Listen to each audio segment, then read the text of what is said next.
Bismillahirrahmanirrahim. Assalamualaikum warahmatullahi wabarakatuh.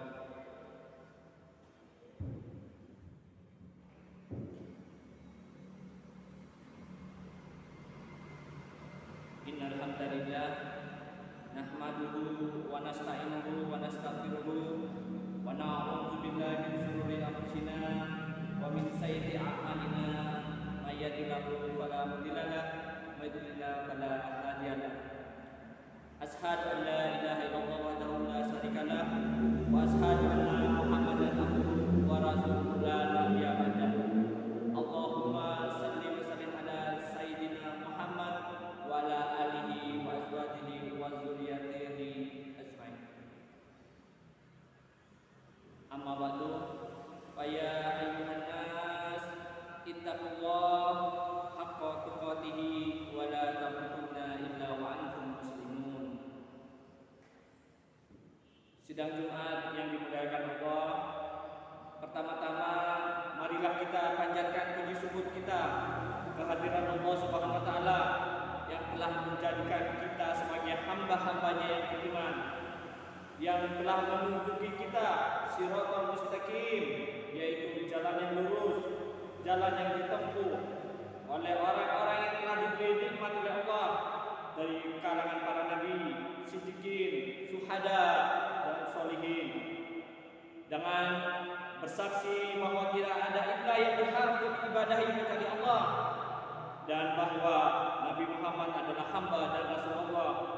Salawat dan salam terlimpahkan kepada beliau, kepada keluarganya, para sahabatnya, dan orang-orang yang telah mengikuti petunjuk beliau dengan baik hingga akhir kiamat. Selanjutnya khatib berwasiat kepada saudara sekalian dan kepada diri sendiri, marilah kita tingkatkan ketakwaan kita kepada Allah Subhanahu wa taala selama sisa umur yang Allah karuniakan kepada kita, dengan berusaha semaksimal mungkin untuk melaksanakan segala perintahnya dan meninggalkan segala larangannya. Sidang Jumat yang dimuliakan Allah, Allah Subhanahu wa taala berfirman dalam Quran surah Al-Baqarah ayat ke-197. A'udzu billahi minasyaitonir rajim. Bismillahirrahmanirrahim. Wa tazawwadu fa inna khairaz zadi taqwa wattaquni ya ulil albab.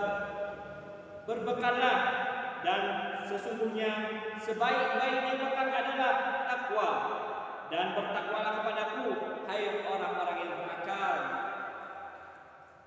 Masyiral muslimin rahimahullah, kita hidup bukanlah semata-mata mementingkan urusan dunia, sebab urusan ukhrawi adalah juga lebih penting. Kehidupan dunia terbatas oleh usia dan waktu, dan kelak pada saatnya kita akan kembali ke alam yang tiada batas waktu.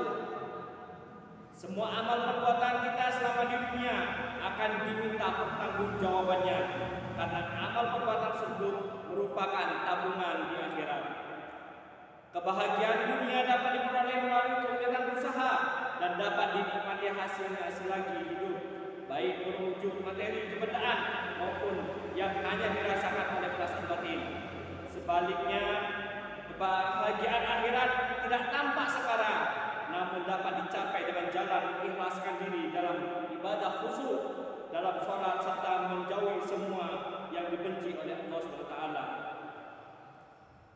Ma'asyiral muslimin rahmatullah, bila suara azan bergema membahana membelahan dunia untuk menyuruh manusia memenuhi panggilan ilahi, apabila suara azan masuk ke dalam hati orang yang benar-benar beriman, spontan hatinya akan bergetar dan takut, terbayang segala kemahabesaran dan kemahakuasaan Allah SWT.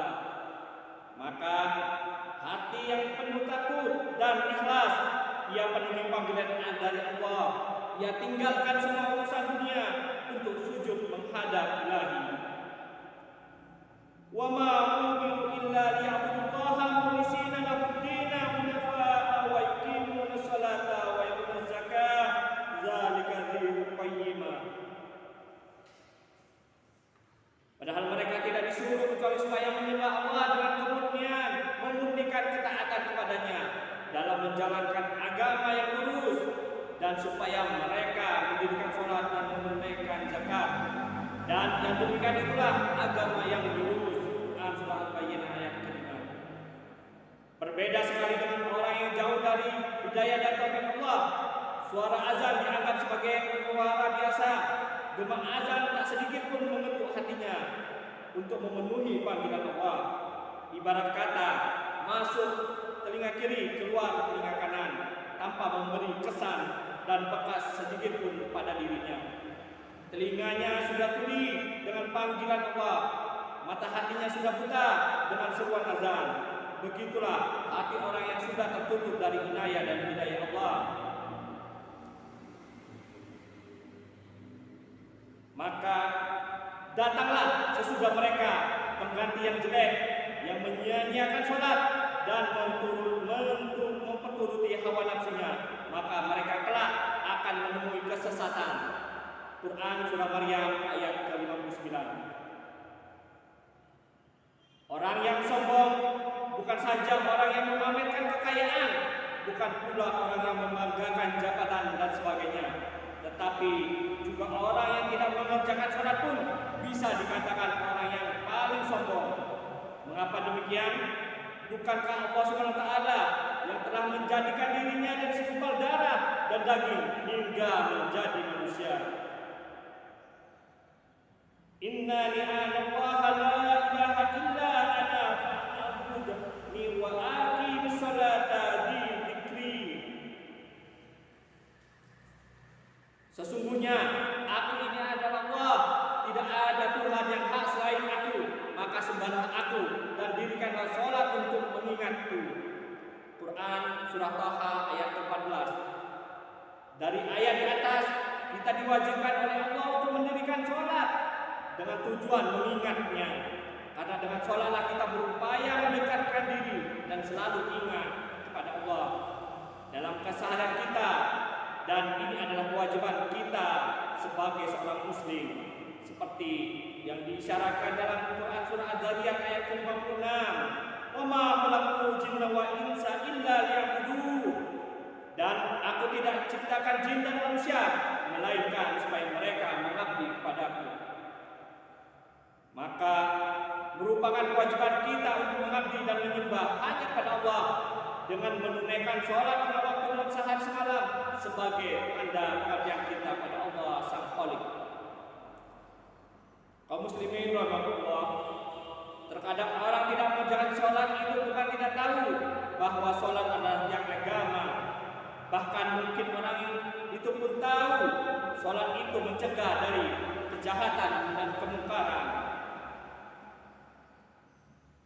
Sesungguhnya sholat itu dapat mencegah perbuatan keji dan mungkar, sedangkan mengingat Allah amat besar manfaatnya. Allah Maha tahu apa yang kamu perbuat. Maka hendaklah kita saling mengingatkan dalam bingkai takwa kepada Allah, dan mari jaga anak serta keluarga kita dari siksa api neraka, seperti firman Allah SWT.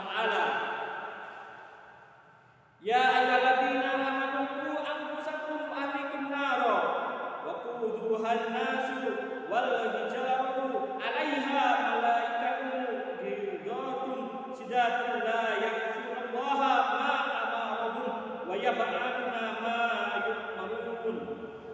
Hai orang-orang yang beriman, perihalalah dirimu dan keluargamu dari api neraka yang bahan bakarnya adalah manusia dan batu. Menjaganya malaikat-malaikat yang kasar, keras, dan tidak mendurhakai Allah terhadap apa yang diperintahkannya kepada mereka, dan selalu mengerjakan apa yang diperintahkan. Quran surah At-Tahrim ayat ke-6. Dari ayat-ayat di atas kita dapat mengambil pelajaran.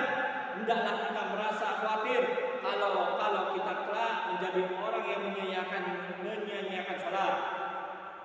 Kita pun hendaknya selalu memohon pada Allah SWT agar anak cucu kita menjadi orang-orang yang berbahagia di dunia dan di akhirat, tetap mendirikan salat, dan janganlah kiranya mereka telah menjadi orang-orang yang hanya menurutkan hawa nafsu belaka. Mudah-mudahan kita selalu diberi Allah petunjuk untuk senantiasa mengerjakan segala perintahnya dan menjauhi segala larangannya. Amin. Amin ya rabbal alamin. Barakallahu li wa lakum fil Qur'anil azim wa nafa'ani wa iyyakum bil ayati wa dzikril hakim wa taqabbala minni wa minkum tilawatahu innahu was samiul alim wa qul rabbi fir warham anta